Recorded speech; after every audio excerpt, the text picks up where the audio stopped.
Tonight's story begins with a public accusation in a room built to protect liars. Gold light.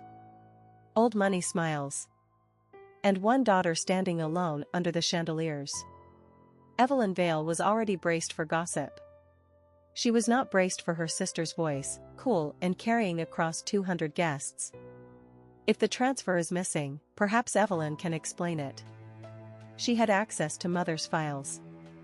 No shouting. That was the cruel part. The Vale women were trained to wound without raising their voices. Evelyn tightened her grip on her clutch until the satin creased. The board chair said carefully, "Ms. Vale, perhaps we should step into the side room." Across the ballroom, her father said nothing. He only adjusted his cufflink. That silence hurt more than the accusation. Evelyn was the reliable daughter. The invisible one. Celeste had always collected the light. Evelyn carried the weight. Then she saw the cream envelope in Celeste's hand. Her mother's stationery. And beneath the humiliation, something colder began to wake. 6 hours earlier, before the ballroom, Evelyn had been upstairs in the archive room. That room held the parts of the family no one displayed. Tax ledgers. Trust amendments. Funeral cards tied with ribbon. Her mother called it order. Evelyn knew it was concealment with labels. She had gone there to find a donor letter for the foundation auction. Instead, she found a split file box tucked behind estate plans from the 1990s. The cardboard was soft at the edges. Unimportant things were always hidden in ugly containers. Inside were hospital bills, a second passport application, notarized copies, and a birth certificate folded into quarters. Not hers. Not Celeste's, exactly, either. The first name matched. The date matched. But the mother listed was not Victoria Vale. The address was a rental apartment in Newark. The father's line was blank. "What are you?" Evelyn whispered. She read on. School records under another surname. Utility bills. A deed for a modest brownstone purchased through an LLC she recognized, Vale Domestic Holdings. Then footsteps passed the door. Her mother's clipped voice. Celeste's laugh, low and effortless. Evelyn slid the papers back together with sudden care. Whatever this was, their parents had helped bury it. She took 3 documents. Enough to ask questions. Enough to become dangerous. By evening, those papers were in her clutch at the gala. And now, with Celeste pointing at her in front of the city, Evelyn knew this was no coincidence. Celeste had struck first because she was afraid of something. The side salon smelled of lilies and expensive panic. Once the door shut, the family's public faces slipped by a fraction. Not enough for honesty. Just enough for cruelty. "Tell us where the money went," Richard Vale said. No one asked whether she had taken it. That was the first cut. They had already agreed she was plausible as the guilty daughter. "What money?" Evelyn asked steadily. Celeste answered with gentle poison. "The Restoration Fund. 300,000 moved through a secondary account this week." "You handle secondary accounts." Evelyn looked at her father. He watched the carpet. Her mother watched Evelyn's face the way jewelers inspect damage. Celeste stood nearest the lamp, flawless in pale silk, her voice softened for witnesses. Then the board chair placed a printed transfer sheet on the table. Evelyn leaned in. The authorization code was real. The signature stamp was hers. Too perfect. A copy of a copy. "This is fabricated," she said quietly. Celeste gave the smallest inhale. "Please don't make this uglier." That line was for the room, not for truth. Evelyn felt humiliation climb her throat like heat. But beneath it came another detail. The transaction destination was listed as Arden House Consulting. A name she had seen in the file box upstairs. Arden House. Not random. Not panic. A structure. Someone had built a false door and expected her to walk through it. "I want to see the original authorization," Evelyn said, more firmly now. "And the source file." "You are in no position to make demands," her mother replied. There it was.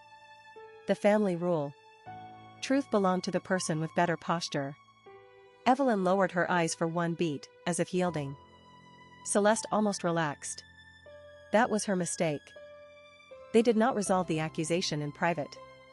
Of course they did not. The Vale family preferred correction by spectacle. Evelyn was escorted back into the ballroom, not as a daughter, but as a problem being managed. Her mother took the microphone under the pretense of thanking donors. Then, with a smile almost tender, she announced that an internal accounting irregularity had been discovered and would be handled discreetly. She asked for grace. She asked for privacy. She did not say Evelyn's name. She did not need to. Half the room was already looking at her. Humiliation in wealthy rooms never came as a slap. It came as edited concern. One trustee moved her handbag when Evelyn passed. Another woman touched Celeste's arm with sympathy, as if she were the injured sister. Near a mirrored column, Celeste found her at last. Close enough to smell her perfume. White rose, cold and expensive. "Give me the papers you took upstairs, Evie," Celeste said almost kindly. "Don't make them destroy you." There it was. Not confusion. Knowledge. Celeste knew about the archive room. She knew exactly which papers. Evelyn met her reflection in the mirror before meeting her sister's eyes. One sister looked luminous. The other looked hunted. "Who is Ardenhouse?" Evelyn asked. For the smallest second, nobody moved inside Celeste's face. Then her smile changed. Only slightly. But enough. "Walk away," Celeste whispered, "while they still think you're merely unstable." Then she turned and left Evelyn standing under a chandelier, surrounded by money, manners. The sickening sense that her family had rehearsed this without her. That was the lowest point. Not the accusation. The realization that the people who knew her best had built a version of her the room would believe. Evelyn left the gala before dessert. No dramatic exit. No tears. Just a black town car, rain needling the windows, and the address from the birth certificate burning in her mind. Newark looked honest in the storm. The brownstone was narrow, worn, and clean. A brass number plate. A dead hydrangea in a pot. Nothing about it belonged to Celeste's public life. Evelyn pressed the buzzer and almost turned back when an older woman answered through the speaker. "Who is it?"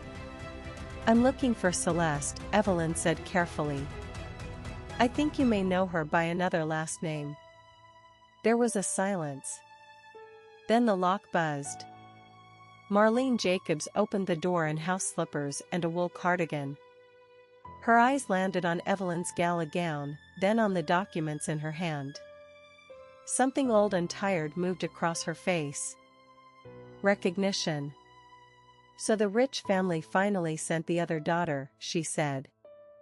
In the small front room, the truth arrived not as a confession, but as paperwork. Marlene kept a fireproof box under a side table. Inside were copies of support agreements, tuition receipts, and birthday cards signed with Celeste's hidden surname. There were photographs too. Celeste, younger, in jeans on those same steps. Celeste hugging a teenage boy. Then came the final piece. A notarized affidavit from 5 years earlier. Celeste had used Vale money through Arden House Consulting to buy the property and support Marlene's son, Julian. Why? Because Julian was her half-brother. And because if the relationship became public, it would expose that Celeste had known for years she was not Victoria Vale's biological child. "She said your parents paid to keep it civilized," Marlene said quietly. Evelyn read the signatures twice. Her father's. Her mother's. Celeste's. Physical proof. Concrete. Cold. The room seemed to tilt, then settle into brutal clarity. And with it came the sharper truth: Celeste had not just lied to the family. She had built a second life inside their money and their silence. By the time Evelyn returned to the hotel annex, the auction was ending. The ballroom had shifted into that late-night softness where wealthy people believed consequences had passed them by. She entered through the service corridor and went straight to the empty dressing suite reserved for the host family. She laid everything out on the vanity beneath bright bulbs. The fake transfer sheet. The birth certificate. The affidavit. Property records. The support agreements. Photographs. Proof had a smell at that hour. Toner, old paper, rain. Then she made 2 calls. The first was to the Foundation's outside auditor, Denise Park. Evelyn sent scans and 1 sentence. Check the source file metadata on the transfer. The second was to Julian, Marlene's son, who answered groggily from a hospital night shift in Jersey City. He agreed, after a long pause, to come in person. Not for Celeste. For the record. If she used my name to steal from you, he said tiredly, I'm done protecting her. That sentence steadied Evelyn more than comfort would have. By then she understood the real architecture of the betrayal. Celeste had discovered, years ago, that she was Richard Vale's child from an affair before his marriage. Victoria had agreed to raise her to preserve the family image. In return, everyone lied. Celeste learned to weaponize the lie better than they did. She had built a secret household with company money, forged Evelyn's access trail, and when the documents surfaced, she moved first. Publicly. Cleanly. But not clean enough. Evelyn looked at herself in the vanity mirror. Mascara faintly blurred. Back very straight. The hunted woman was gone. In her place stood someone quieter, and therefore more dangerous. She printed the final packet, then folded it into a black folder slim enough to hide and heavy enough to end the night. The final remarks had just begun when Evelyn stepped onto the stage from the side access door. Not rushed. Not shaking. That alone altered the room. People trusted composure. She carried a slim black folder and a look her family had never learned to read in time. I'm sorry to interrupt, she said calmly into the microphone. Since my character was discussed tonight, I believe the records should be discussed too. The ballroom went still. Even the quartet stopped. Richard Vale half rose from his chair. Victoria's hand tightened around her napkin. Celeste did something rarer. She looked afraid. Evelyn did not rant. That would have helped them. She moved document by document, her voice warm, exact, devastating. The transfer order shown earlier had been generated from Celeste's assistant terminal. The auditor had confirmed the metadata. Arden House Consulting was not a vendor. It was Celeste's shell. Vale Funds paid the mortgage on a Newark brownstone, support agreements, and private expenses hidden from the board. Then Evelyn turned one more page. And because motive matters, she said more slowly, these records also show that my sister has maintained a second legal identity for years, with the knowledge of our parents. A fork hit a plate somewhere in the room. Then Julian stepped forward from the side aisle, still in Navy hospital scrubs under a borrowed coat. His presence hit harder than any speech. Real people did. He stated his name. He identified the photographs. He confirmed Celeste was his half-sister, and that the money had come through her, not Evelyn. For the first time that night, Celeste lost control of her tone. You don't understand what they made me become, she snapped. Evelyn looked at her, and for one suspended second the whole ballroom saw the truth plain and ugly. Celeste had been wronged. Celeste had also chosen to pass the knife downward. I understand perfectly, Evelyn said quietly. That's why I brought receipts. By the time security asked the room to stop recording, public opinion had already changed direction. Fast. Brutally fast. The kind of reversal that money cannot buy back. By morning, the story had migrated exactly where old money feared it most. Not the tabloids first. The financial columns. Foundation board freeze. Emergency review. Donors requesting statements. Celeste resigned before noon. Richard Vale's office called the scandal a private family matter. No one believed that anymore. Evelyn sat barefoot by the window in borrowed silence, an untouched espresso cooling beside her. Her name had been cleared. The board had asked her to stay through the audit. 3 trustees who had ignored her for years were suddenly eager to praise her steadiness. Status had turned. But victory had edges. Her mother had sent no apology. Only a handwritten note delivered at dawn. The paper was cream, as formal as the envelope Celeste carried the night before. It held one sentence. "You should have come to us first." Evelyn laughed once. Quietly. Not because it was funny. Because it was final. Some families, even shattered, still loved their version of the lie more than the daughter who ended it. Then her phone lit with a message from an unknown number. A photograph.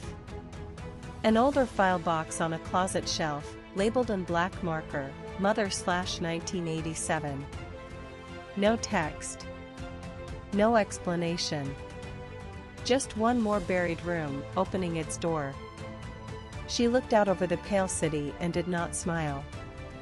Not exactly.